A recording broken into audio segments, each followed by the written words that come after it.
Hello dear students, welcome to the class of Health and Physical Education, Unit 8, Fundamentals of Anatomy, Physiology and Kinesiology in Sports. And today's topic we are having, that is classification of bones. So here we are going to learn the types of bones which are being there in our human body. So they are according to the shape and the formation of the bones. There are various types of bones which are we are going to learn one by one. There are different 5 types of bones, that are sesamoid bones, short bones, long bones, flat bones. So we are going to learn one by one. So let's start. So first we are having, that is sesamoid bones. So this sesamoid, the word is been derived a Greek word that is known as sesamon. So these bones are like a seed of a sesame tree. Their specific size helps in mechanical work and helps the ligaments. These bones are found in the tendons of the muscles. They are found in the tendons of the muscle tendons.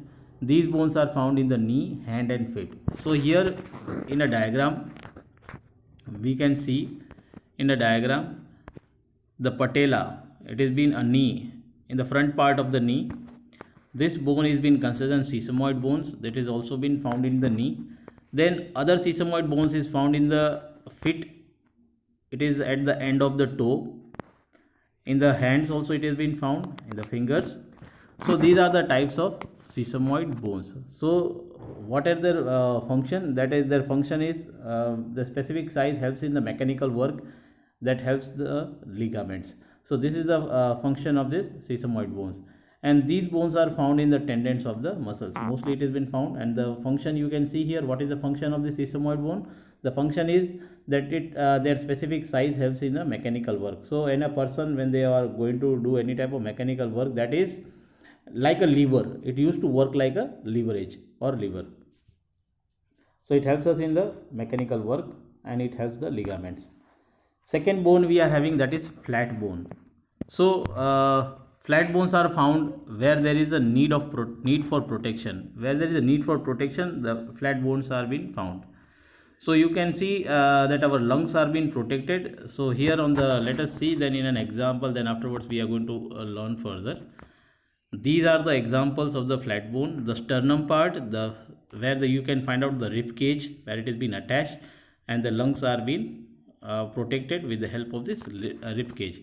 The brain is also being protected. We are having a carneal bones where you can find out in the frontal part of our head.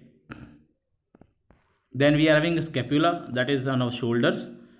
Flat bones, these are the flat bones. These are in the ribs. You can find out there are the flat part that has been considered in flat bones. So these are the examples of the flat bones. So for example, the bones of the skull and the ribs are flat. That is sternum bone. The center part of the rib is been considered sternum bone. That are flat. So these bones have the flat surfaces and have muscles attached to them. So these are having a flat surfaces and the muscles are being attached along with these bones, and the muscles have been attached. So these bones act like a shield. They are used to act like a protection, some protector for the soft and delicate organ. You can see the soft and delicate organ. The brain is a soft and delicate organ. The lungs are the soft and delicate. So that used to give a protect them. It used to act like a shield for the soft and delicate organ. For example, rib, skull, shoulder bones and the scapula. So this is the examples of the flat bone which we have seen in the picture. I hope so that this is clear. The next one we are having, that is long bones. So where do you find out the long bones? Definitely in our hands and in our legs. In the upper extremity, in our upper hand, that is in the hands and well as legs. So due to their long length, and some of the bones are being called as in long bones. Due to the length of these bones, they are having a long length, so that's why it has been considered long bones. These are situated in the upper and the lower limbs. Upper limbs, that is our hands, and lower limbs, that is our legs. So these are found in the shoulders, hands, hips and leg. So these are the long bones where it has been located. You can find out in our shoulders as well as in our legs. So long bones are mainly in the upper and the lower limbs. These bones act like a lever in our body and helps in making the movement as possible. So these bones act as a lever in our body, and apart these bones helps in the locomotion. That is, it helps us in a movement. For example, lifting any of the object, raising our hand up, down, kicking with the foot. So it used to act like a lever from the knee. You used to kick. That means that it is with the help of the knee, where it used to work like a mechanical work is being done with the help of the knee, and our foot used to move further. That is, our movement is flexion and extension movement is being given. That is front and back, coming to the normal position. So long bones such as humerus, femur consist of the shaft and the two extremities each. Only their length, these are being called as in long bones. So here you can, without these bones we can't move from one place to another place. These bones have higher length and weight. So let us see, these are the hand bones. These are the bones which you may find out in our hand. From the shoulder, that is from the shoulder part till our elbow, that has been considered humerus bone. Then we are having in our arms, in the lower part below the elbow, we are having radius and ulna, and we are having carpals and metacarpals in our fingers. You can see here, clear, that are known as in phalanges, both the ways, in our legs as well as in our hands. Then let us see which are the bones are being located in our legs. That is femur, the upper part, that is femur till the knee part, and as you go below the knee, that we are having fibula and tibia. Fibula and tibia mostly we can find out where, in our lower part of our legs. That is the shin part, that is considered tibia. So here you can also find, then we are having the phalanges in our feet, both the six. Okay, so these are the types of long bones. So where it is being located, you can easily see. So these bones are heavier in weight. So actually they are having actually, as compared to the other bones, these bones, the long bones, are having the more weight as compared to the other bones. Clear? Moving towards the next, that is short bones. So short bones, these bones are short in length. They are short in length, that is, the length is smaller. That's why it has been considered short bones. That is why they are being called as short bones. For example, carpals and tarsals. Carpals in our hands and tarsals in our legs, in our feet. These bones have less weight. Actually, as we are talking about that long bones are having more weight, they are heavier in weight as compared to the other. So these bones are less in weight, but they are more powerful, because these bones are being made of tissues and cancellous bones. There are these bones are being made up of tissues and cancellous bone, and are being covered with the compact tissues. So these are being considered as one of the these bones are being considered one of the powerful bone, or the one of the most good quality, that is being considered more powerful, more stronger.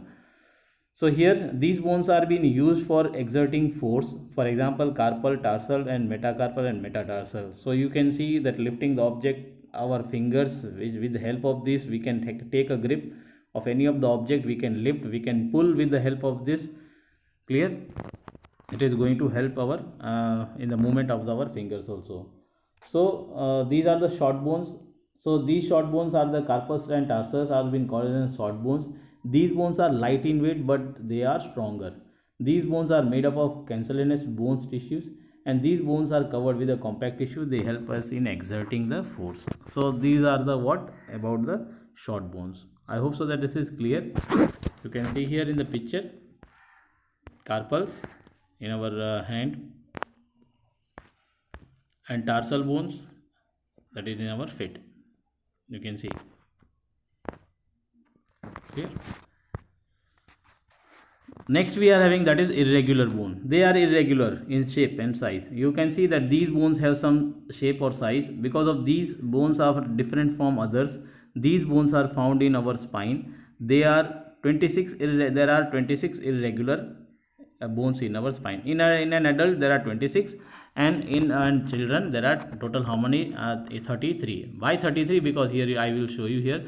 In a sacrum there are the different bone, and as the sacrum, as the child used to grow, these all bones get used to ossified and used to make a complete one of the bone. So that's why it becomes a complete bone. That's why it becomes 26. Otherwise it is how much? 33 in children's. So why they are being considered as an irregular? Because they are having different shape and size, and all size are not same, they are different. You can see the upper part, we are having cervical, we are having lumbar, and we are having thoracic. Clear? There are different types of bones, and they are in irregular shape and size. That's why it has been considered irregular bones. So where it is been found, it is mostly been found in the spinal cord. So irregular bones, they are a peculiar shape. These bones cannot be grouped under any preceding head.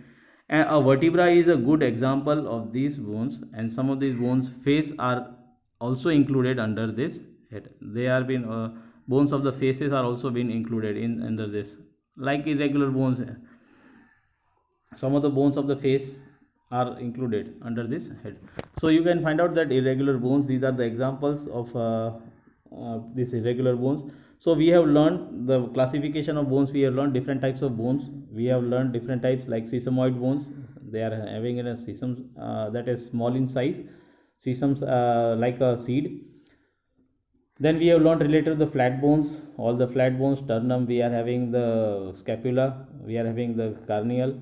So these are the types of flat bones. Short bones and long bones in our hand and leg, in our upper extremities or upper limbs and the lower limbs, not extremities but upper limbs and lower limbs. Then short bones are short in shape and size, and that is been found in the carpals as well as tarsal bones, whereas irregular mostly it has been found in the spinal cord. So I hope so that these are classification of the bones which we have learned are clear. So you can prepare the notes on the basis of this. So from my side, this much today. Thank you.